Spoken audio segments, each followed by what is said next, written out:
Kiprah pemain senior Barito Putra Rizky Rizal Dipora menjadi salah satu pilar kekuatan, tidak hanya di skuad Laskar Antasari, tetapi juga di tim nasional. Pemain sayap yang dijuluki Raja Esis Liga 1 Indonesia ini memang memiliki kualitas di atas rata-rata. Tidak hanya memiliki kecepatan, tapi juga punya akurasi tendangan yang terukur dan mematikan.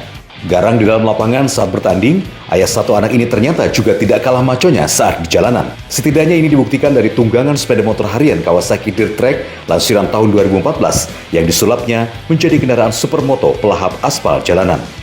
Dulu tuh pas ini ya, waktu itu lagi ngetren ya, 2014-15 itu ngetren di Ternate motor supermoto ini. Jadi aku pas pulang dari sini Banjar, ya aku tertarik motornya, ya sudah aku langsung beli, dan di sana juga punya sama seperti di sini di Banjar motor.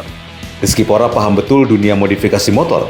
Sejumlah perubahan dilakukan untuk memperkokoh tampilan dan nyaman di jalanan. Dari perubahan gradasi striping yang disematkan nomor punggung andalannya 26 saat bermain bola hingga bagian kaki tidak lepas dari sentuhan. Saya cuma ganti di bagian kakinya aja sih, kayak pelek, terus ban, sama arm belakangnya, ayunan belakangnya aku ganti, sama stang, itu aja. Motor berkontur adventure ini pun menjadi andalan Rizky Dipora saat mengisi waktu keseharian, termasuk saat berangkat dan pulang latihan. Kalau dulu kan kita ada latihan di Banjarmasin, jadi saya lebih senang naik motor, jadi motor trail ini kepake.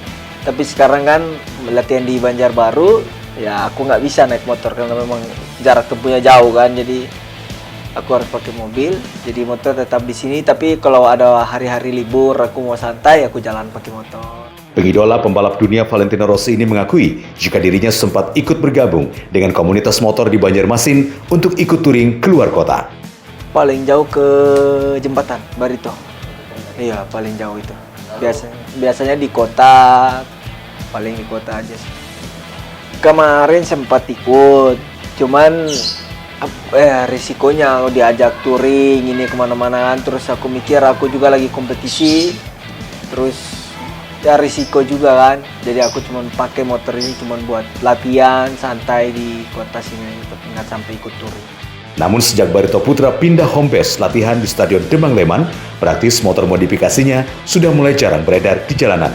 Namun bagi kapten tim Barito Putra ini, modifikasi ringan yang diterapkan di motornya sudah mampu memuaskan hasrat lelakinya.